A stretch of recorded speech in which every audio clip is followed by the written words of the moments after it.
Hello, everyone. We are here for a special edition of Bet and Breakfast leading up to the AFC and NFC Championship games today. I am Iain MacMillan. I'm your host today. I'm joined by Peter Dewey and a special guest, Matt Verderame, our NFL insider over at BetSided. Welcome, guys. Can you believe that there are only 3 football games left on the schedule?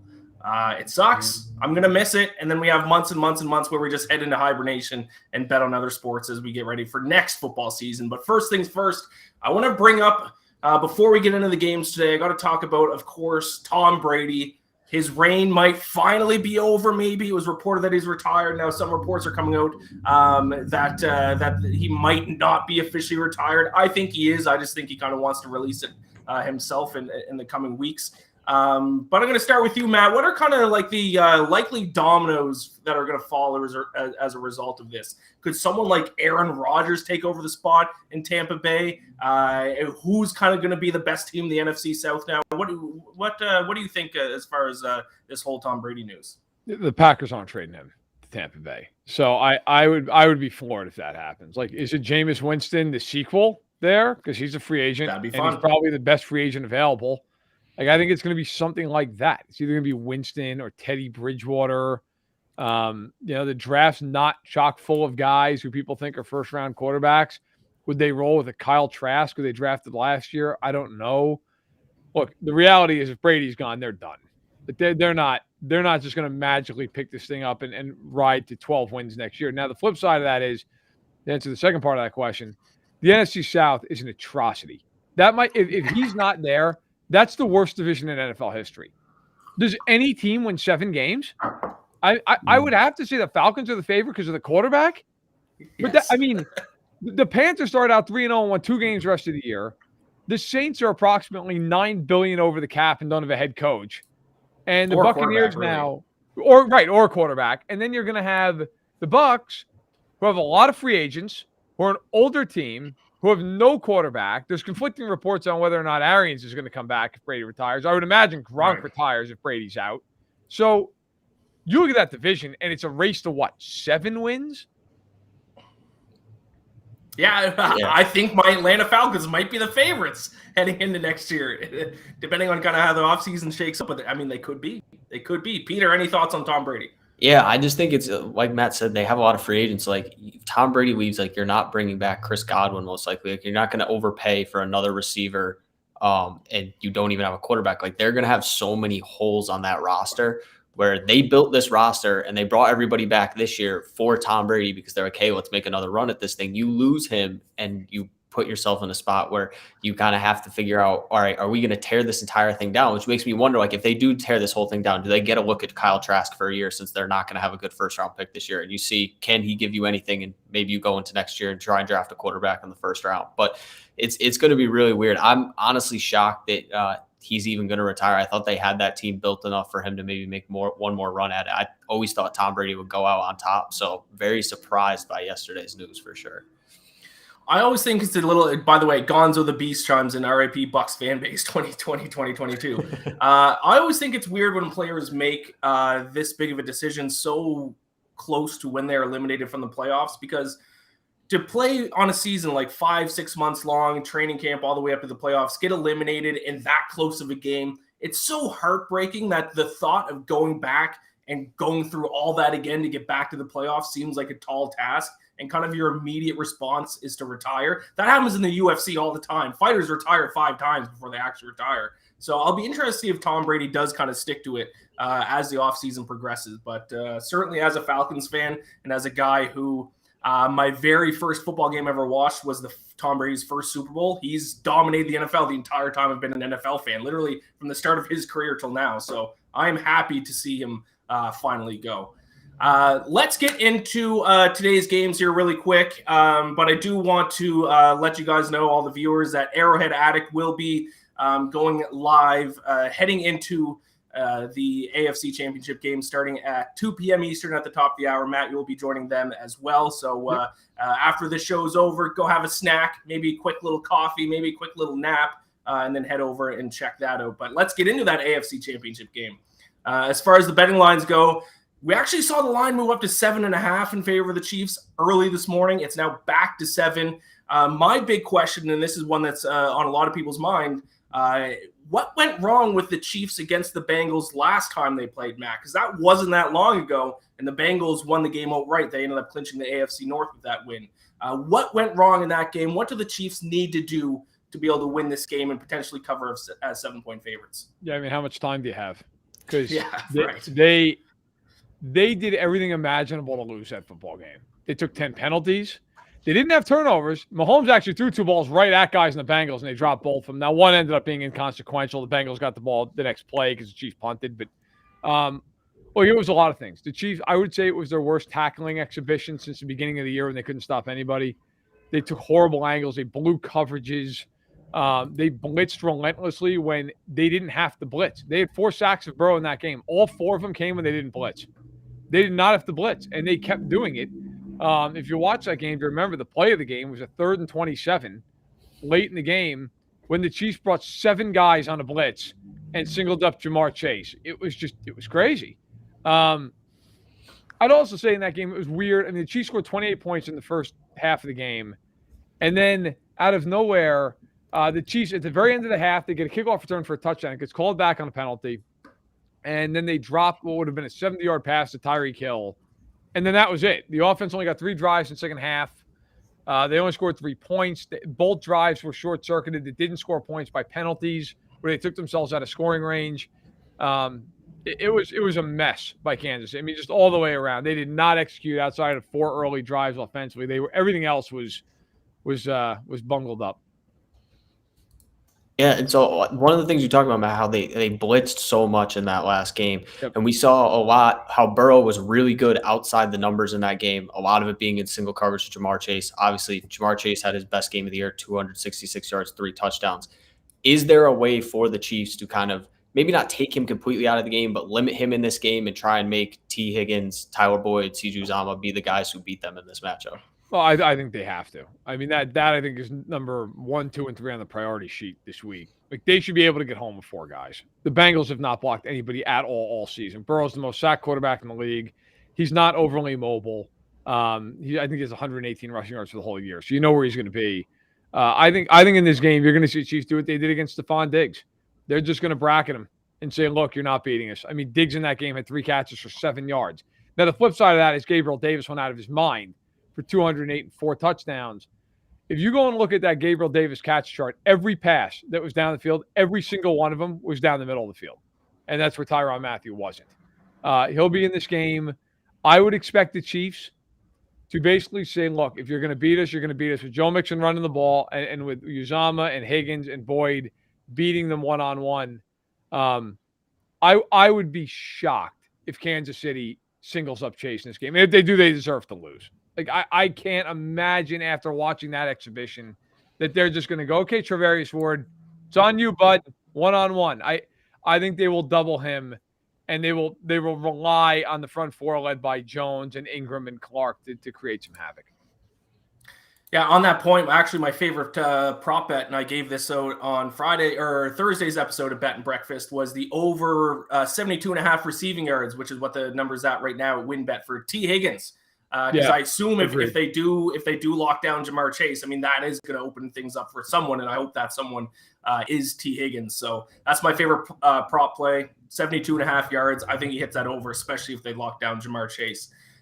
So, Matt, you did kind of answer this question, but as far as on the Chiefs offensively too, is there a player on either side that you kind of expect to have a big game today, or maybe needs to have a big game for the Chiefs to succeed both offensively and defensively? Offensively, I mean, look, the one guy who didn't play in that Cincinnati game, in fact, there were 2 guys, but one in particular, McKinnon and Edwards-Helaire did not play in that game. They were both hurt.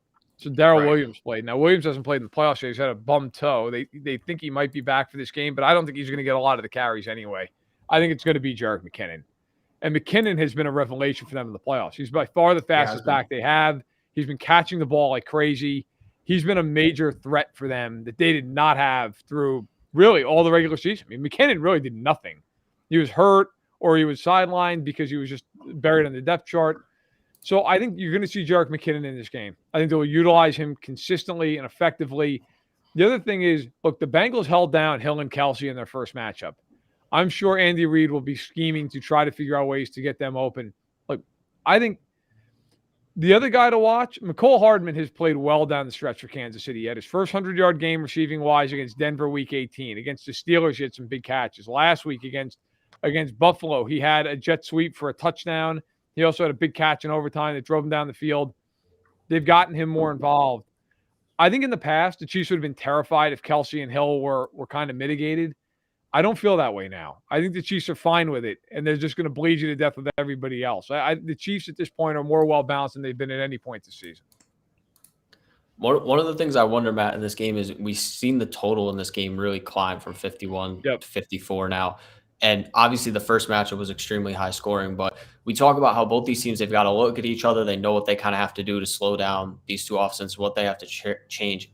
Is there a way that you would go on the total, or any of your thoughts on, will this be a high scoring game or not? Because like you said, the Bengals their best bet might be, Chiefs might just say, beat us with Joe Mixon. If they run the ball a lot, is that a little bit of a takeaway, stay away from the over in this game? No, I like the over. I think the Chiefs are going to score a lot in this football game. They're at home, and Mahomes has just been on an all-time heater, even by his standards. Like, he's just, since he threw that pick to Watt at the beginning of the wild card game, I feel like I don't know what the exact number is. He's got to be completing clip, like an 80% clip. He just never misses a throw. And a lot of these, the Buffalo game, he really didn't go over the top. In fact, he never attempted to pass over 20 yards in the air. They just run after the catch. The Steelers game, they tried to mix in some one high safety and looks, and the Chiefs just destroyed them. Every time they did it, they went down the field. I think the Chiefs are going to get in the high 30s in this football game. I do. And I think the Bengals, I think they at least get into the 20s. I mean, I think maybe they even get into the low 30s.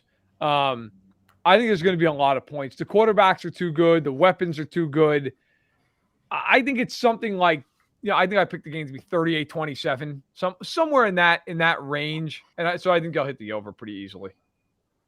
So does that mean are the Chiefs going to win, cover the spread, win by more than 7? That's such a tricky spread right at that magic number of 7, isn't it? Dude, it is. With your exact score prediction, sounds like you think they can cover. I think they're going to cover. I do. I think this game's going to be close for a while, and then eventually Kansas City is going to start to pull away. Look, that Bengals game in Week 17, I give the Bengals a lot of credit. Like, they were not expected to win. They were the underdog at home in that game, and they played perfectly. Burrow went for 446. Chase went for 266 and 3 scores. They barely took a penalty in the game. They didn't turn the ball over. They executed. They had 5 plays over 30 yards in that game and 2 over 65 yards. I mean, they just got chunk play after chunk play. I think it actually hurts the Bengals that they played Kansas City 3 weeks ago, because Kansas City now is going to say, okay, well, we now know how you want to play, what you want to do. I just think this is a really hard spot for Cincinnati. Like, the games at Arrowhead, the Chiefs have been here a million times. It's not going to be anything they're concerned with. I think the Bengals keep it close, but I think ultimately the Chiefs make them drive 10, 12 plays. And with that offensive line, it's hard to avoid a negative play, whether it be a penalty or a turnover or a sack, or even just a throwaway, where maybe there's a guy open downfield, but you don't have time to get it to him. So I think it's close. And then as the second half goes, I think the Chiefs just kind of start to lengthen and win by, a couple scores. Gonzo the Beast chimed in. He agrees with you. Chiefs pulling away with the game early third quarter, I believe. So, yeah, I'm on the Bengals to cover. I think they are going to keep it close. With the total, I think a lot of people are trying to overthink it, and I do see some people on the under, but sometimes I think the obvious bet is the right bet to make. And I would not want to be betting on the under and then having this game be like already hitting the over halfway through the third quarter. I would feel like an idiot. Peter, really quick before I move on to the NFC Championship, give me what are your thoughts on the spread or total in this one, Peter? Yeah, you and I are both on the same side. I think the Bengals keep it within 7. I wish I had waited to get it at 7.5 this morning, just to get that extra half point would have been nice. But I think they can keep it close. I don't think their offense will allow them to get blown out by a huge margin. It being a playoff game, I think they'll be able to hang around. But I agree with you on the total. I've been back and forth between over under. I just think I would be kicking myself after watching what Mahomes did last week and what Burrow has done to end this season if I took the under and then it's like, oh, it's 35-35 with 5 minutes to play. It's like, yep, that's what everybody thought, So it makes sense to stay on the over. Okay, let's transition over to the NFC Championship game. 49ers playing the Rams. Rams are currently 3.5-point favorites at WinBet. The total has moved down a little bit, 45.5. Obviously, the big storyline coming into this game is Kyle Shanahan's success against Sean McVay's Rams. Won 6 straight against McVay, 7-3 lifetime against him. Matt, I'm going to throw this to you. What has been the advantage for Kyle Shanahan, and how much do you kind of value the history between these two coaches heading into today's game? I value it a lot. When you beat somebody's rear end 6 times in a row, it matters. And they've not only beaten them, they've hammered them in a lot of those games. Like last year, they went into LA with Nick Mullins and won the game. So this is a scheme thing. This isn't a talent thing. This is a scheme thing, which would scare the hell out of me if I'm the Rams. Like now, the Niners are beat up. Trent Williams being out, or if he is out, scares the hell out of me. Obviously, right now they don't know. He hasn't practiced all week. He's questionable. The Niners are just more physical up front than the Rams. Like that's really been the case. I know that's not the greatest in-depth analysis, but if you watch the games, the Niners just blow them off the football. They run the ball down their throats, and Stafford gets under pressure. He's thrown multiple picks in both games against the Rams this year. It just hasn't been a good matchup. And this game, even though it's in Los Angeles, this is going to feel like a home game for the Niners. I mean, it's going to feel like Candlestick South. There have been reports that 75% of these tickets have been sold to Niners fans. It's insane. So, look, the Niners have just out-physicaled the Rams, and the Rams like to play that game where they'll, 5-step drop, hold on to the ball, take a hit. That's hard to do against the 49ers. Yeah, this one's an interesting one for me, and I know you and I are on the same side in this one, but I just the 49ers and Jimmy G is kind of where I'm very concerned. So my big question for you, Matt, is who do you think can change this game? Obviously, we know the quarterback play is going to matter a lot, but which player do you think on either side is going to have the biggest impact, kind of change this game, make this what you think the final will end up being? If the Rams win, I think it's got to be, I'm kind of copping out, I guess, but their offensive line. They've got to block in this game. This cannot be one of these things where Stafford's under a ton of pressure, because we all know how that ends.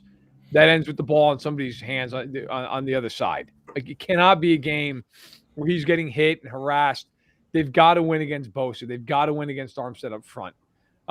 If they do that by keeping guys in, fine. I think if they give time, they'll be just fine, because Kupp and Beckham are going to torch the Niners' corners. I don't see them being able to hang. But if they can't get time, everything goes out the window. That's a great equalizer in this game. So on the flip side, I'll give you a real deep sleeper for this game with the Niners. Kyle Juszczyk. He is an X factor because he's a one fullback. He can run routes. He can catch the ball. He's a hell of a blocker. If Trent Williams plays, but he's not 100%, I wouldn't be surprised if you use Juszczyk a lot to help with the double out there, to kick out a guy like Miller or Floyd. He's a guy that I could see him playing a big role if they win the game. Shout out Kyle Juszczyk, one of the last true fullbacks in the NFL. You don't see many Kyle Juszczyks out there anymore. The Rams have already blown a 17-point lead there in Week 18 against the 49ers, Matt. They blew a lead last week, but more specifically about that Week 18 game, do you think the final result, 49ers being able to come back and get the win, is that going to help the 49ers this game, or are the Rams going to have the confidence that they know they can get up big on this team, but now they just need to be able to hold that lead? How do you think kind of that Week 8 matchup is going to affect today's game? I mean, hell, they beat them 6 times in a row. If you're the Niners, you got to be confident as all get out going into that game. You beat him every time you play him, right? It's like you play your little brother in basketball out in the street. Like if you beat his rear end every game, you feel pretty good if it's the 7th time, right? I mean, now, I don't always think, like, sometimes if this was just a one-off deal where, kind of like we just talked about the Bengals and the Chiefs, maybe you'd say, well, you learn from it. They beat him every time they play him. I mean, every time. Now, again, all that being said, I am worried about the Niners from a health perspective. How healthy are they? Garoppolo's beat up. Williams is beat up. Samuel's gotten beat up in the playoffs. Warner and Bosa have gotten beat up in the playoffs. It's a lot. It's a lot. And I do think the Rams are the more talented team with the better quarterback. But they have had scheme issues against them. And so I think the health thing is huge for San Francisco. But I think the Niners are going to go in confident. Well, they should. Are you saying you're willing to take them on the money line as underdogs, or are you going to take the 3.5 points? Because it sounds like, you're on the 49ers. I'm going to take the 3.5 points. If I knew Trent Williams was 100%, I would take the Niners to win the game outright. I picked the Rams 23-20 because of the injuries. But if Williams comes out and he plays like Trent Williams, I think they're going to beat him. But they own him. They just physically maul them up front. And it's going to feel like they're playing in San Francisco. I mean, the Rams have been practicing with crowd noise all week. So I certainly like the 3.5. It's insane. It's insane. I think the Niners at 3.5 is the play for me, and that's how I'd go. Peter, what are your thoughts on the game? What's your pick? Yeah, I'm on the Rams 3.5, although Matt is kind of making me want to lean the other way. But I'm on the Rams. I'll lay the 3.5 of them. I just think at some point, Jimmy Garoppolo being Jimmy Garoppolo is going to come back to bite the 49ers. Like if they need to score points in this game, like if the Rams are able to score early like they did against the Bucs, like they did against the Cardinals, I just don't know how the 49ers get back in the game. Like we saw last week, it took a blocked punt and Aaron Rodgers being horrible for the 49ers to win that game. Like everything had to go right for them to win that game on the defensive side of the ball. I just think if you have a couple times where they aren't able to get a stop or they give up 3 points in a spot where it looked like they were going to get like a 3-and-out or a stop in their territory. Like there's going to be a spot, I feel like, where it's going to come down to Jimmy G has to make a play, has to make a throw. I just don't know if he can, especially with him being banged up. I just think the Rams have the better team because they have the better quarterback. That's the way I'm looking at it. Now we are going to move on to best bets for today here in a moment, but really quick, I do, Matt, want to get your thoughts on the total because it's moved down. What was it? 46.5. I believe it's down to 45.5 now a little bit. So people seem to be betting the under, at least the sharps are, and they're causing the total to kind of drop a little bit. Do you have any thoughts on how high scoring of a game this will be? Are we going to see a defensive battle or? I wouldn't go near it, but I think the under. Yeah, I guess I think like 23-20, because Garoppolo, he looked like a mummy playing against the Packers. He couldn't throw the ball for a foot, and somehow the Packers still lost that game. But then on the flip side, Stafford just scares the hell out of me. Like, I know he's played well in these playoff games. I get it. You kind of almost always feel though like it's coming, right? Like at some point he's just going to whale a ball at a safety, and it's going to short circuit a drive. I like the under, but I think I love the over in the first game. The under I think is the play, but I think the line's about right. Yeah, I think I would kind of lean towards the over in that one too. I think people are underestimating how strong the 49ers offense is. Third in the NFL in yards per play heading into this game. But that's certainly this whole game is a tough one in my opinion. But I'm going to get to my actual pick here in a little bit because we are going to get to best bets for today. First game, second game, player prop spread, total money line. Anyway, you guys want to go. I want to hear best bets. Right before we get into it, though, just a reminder to everyone who's listening, be sure to check out Arrowhead Addict. Our Chiefs portion of FanSided going live on Twitter and YouTube, I believe, at 2 p.m. Eastern leading up to the big AFC Championship game. So be sure to check that out. Like I said earlier, after this stream is over here in a few minutes, grab a snack, maybe a quick nap, and then check out the Arrowhead Addict stream. So let's get into best bets for today. Peter, I'm actually going to throw to you first here. I'm going to change up the order here. Your number one best bet for today. Let's hear it. Yeah, I've been on it all week. Bengals +7. I just think, like I said before, I think they have the offense to keep this game close. They're 5-1 against the spread as a road dog this year. They're one of the better run defenses in the NFL this year in terms of yards allowed and yards per carry. I think the question is really going to be, can they block the Chiefs? We saw last week, obviously, Joe Burrow took 9 sacks. That can't happen. You have to be able to at least give Joe Burrow some time to throw the ball. But I as good as the Chiefs have been, their defense last week scared me a little bit. I think the Bengals have the weapons to keep this close.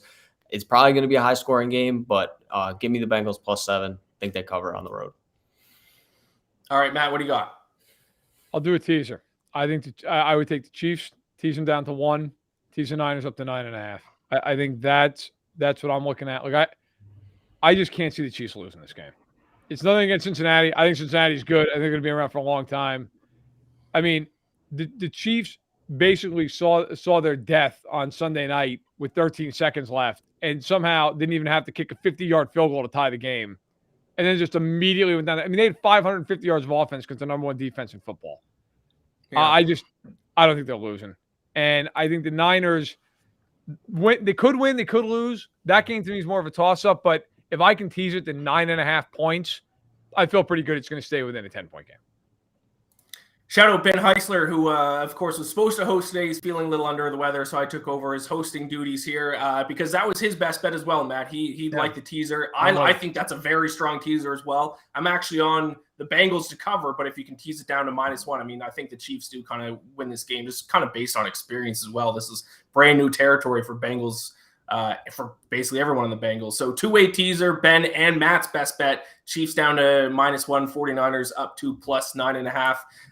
My best bet before we wrap things up, Matt, I'm going against you in the Rams 49ers game. I am going to take the Rams to win and cover in this one.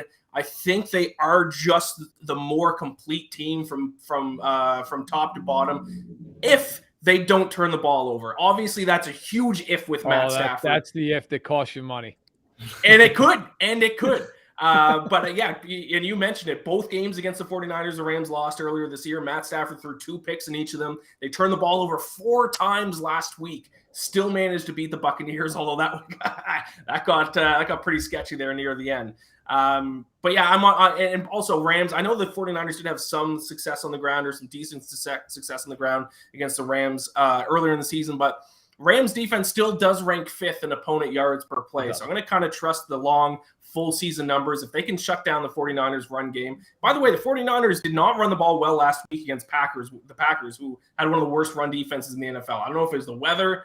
I don't know what was going on there, but the 49ers need to step up the run game if they want to beat the Rams today. So I'm going to take the Rams -3.5 for my best bet.